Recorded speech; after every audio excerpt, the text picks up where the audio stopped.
khovel mun za som thari chuang he tuifin riat ania chuwangin US ram za som nga vel tui hnuaya ompo he thilmak an shan lo tuifin riat mun za panga chau kan la fan chhuat theilai hian mi som pani chuangin thalei khi an rap to khovel mun thuk lai ber Mariana Trench a hian mi pali chau an la chuk thlabok tuipui thuk tak tak chin lut thladura harsat na lian tak oma chu pressure he ania tui thuk tak tak china thei chuan temperature he aniamin athim vek to bok pressure po he ana mema chuwangin space a mihring thon chho ai hian tuifin riat chuata mihring thon thlak he harsa jok ani imu thei don lova nima sela boruakina itaksa aron nor na che hi isha thei thunga tuipui thuk tak tak china thei chuan he pressure na zong he sai pui tling zarwal ri zong emo jumbo jet somga ri zong bel khomina iluan ra na zong ang vel he aniang khomol ai hian tui hnuaya pressure he alet sang khat chuangin anazoka chuti line space a hi chuan leipo ruak kan paltang chia ti hian pressure he zero a atlatha thung planet dang te hi duang to kha kan zir chian thei lain tuifin riat ero hi chu zir chian tak tak thei po anilova NASA hian space an zir chian na hian radio wave mangma se hetiang method hi chu tuifin riat a hi chuan a man tlak ve lo a chan chu tui gelon trillion tam tak hian radio wave kaltur hi adang ani Pacific Ocean hian tetlam apan mek lain Atlantic Ocean eroin zaulam apan zel thunga kumtam takliam ta kha chuan Atlantic tuipui hi ala omlo khomol pui a chet son wang chawaronin siam chuak ania tuna chuan Atlantic Ocean hian zaulam panzelin kumkhata inches ni velin a zau bel thina Pacific Ocean ero ate shat thung ani tuipui po hian ri anleya heri hi bloop ante frequency niam tak ni ma se ring tak ani thunga kumsang khat zakwa somko pasari khan scientist ta chuan heri hi man foin kum eng mazat nuwa zirchian na anneya chuan he bloop hi vut lang heri atang ron chuak nin an soi tuifin ria chuata te po hian luile dil hi anom ve ti hi riem om thei chan chu tui al salt water le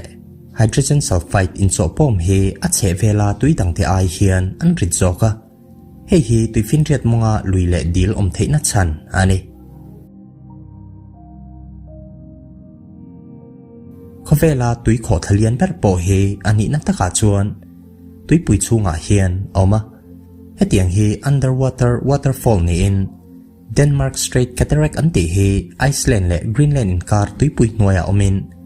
fit sing khat sang khat zanga se ta sang ani he underwater waterfall om theina chan hi chu tui fot te hi tuilum ai hian an ri zok wang ania marlam Nordic Sea tanga tui fot lo chuk thla hi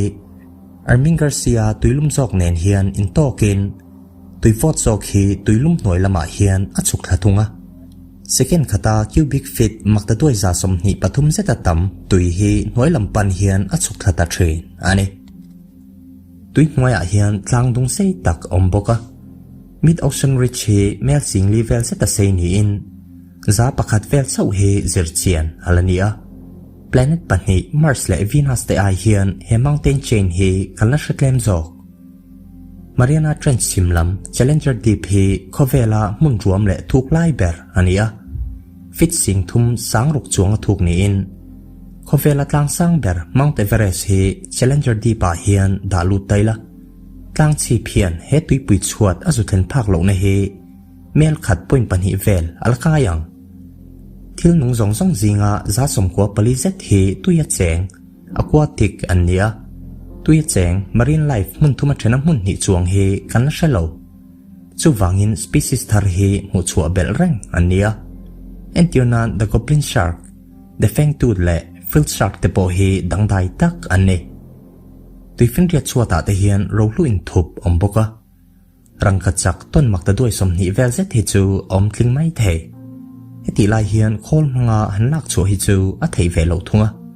tuifin ria chuata te hian heng rangkachak te hi antlatar vek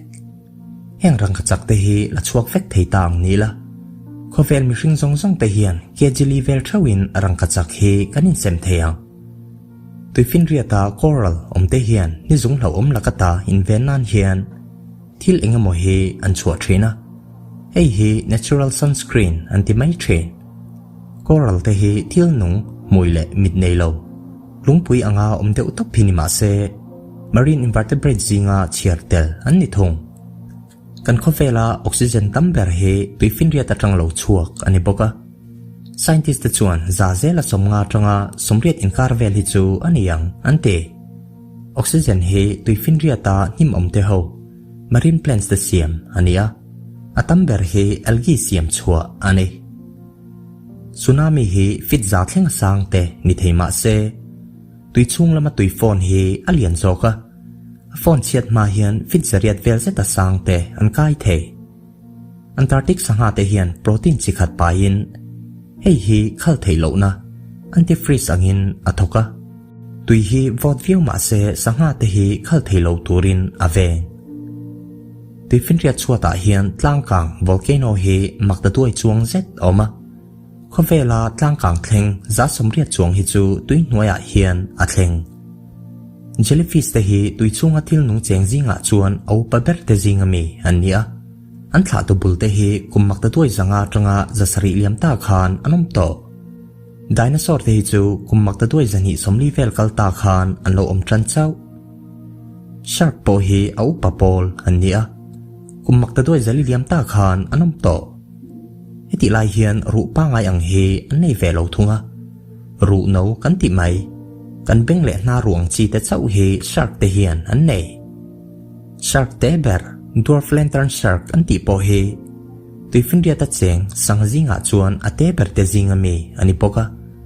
alian ber an mu chu chu in chi riat athling lo hlek kai kuang lobster po hi kummak ta duai zanga liam ta vela tang khan anom to a scientist chuan fossil an mu chu pakhata chuan kai kuang hi fit sari zeta sei ni in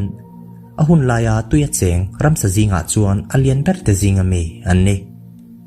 dolphin te po hi sleepwalk an tiang deuh hian anom thina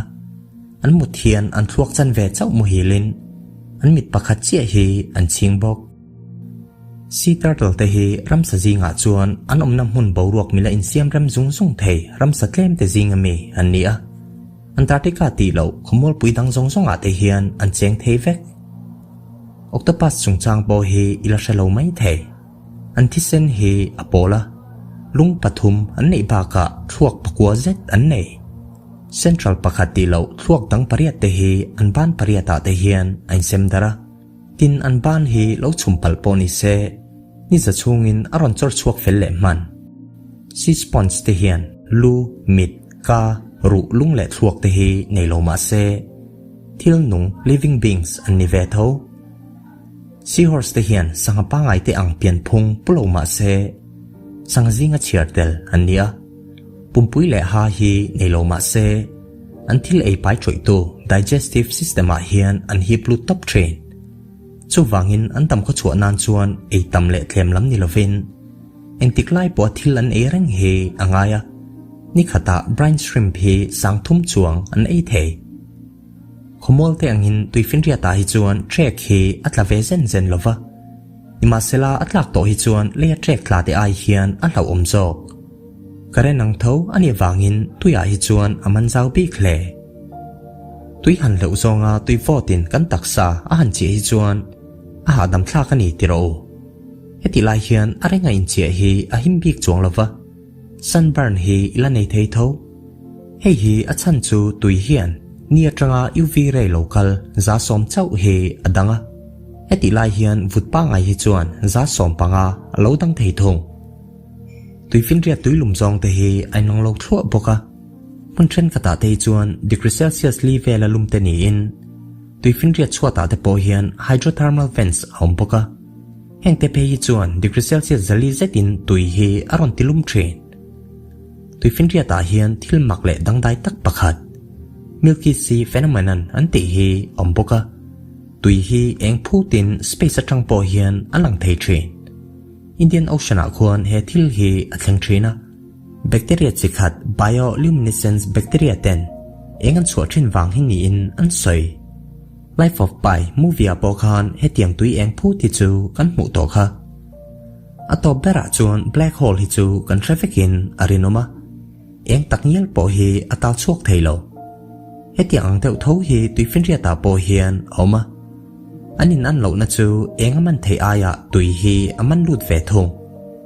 heti ang hi whirlpool antia khopui tia ta lian te hi an ni thei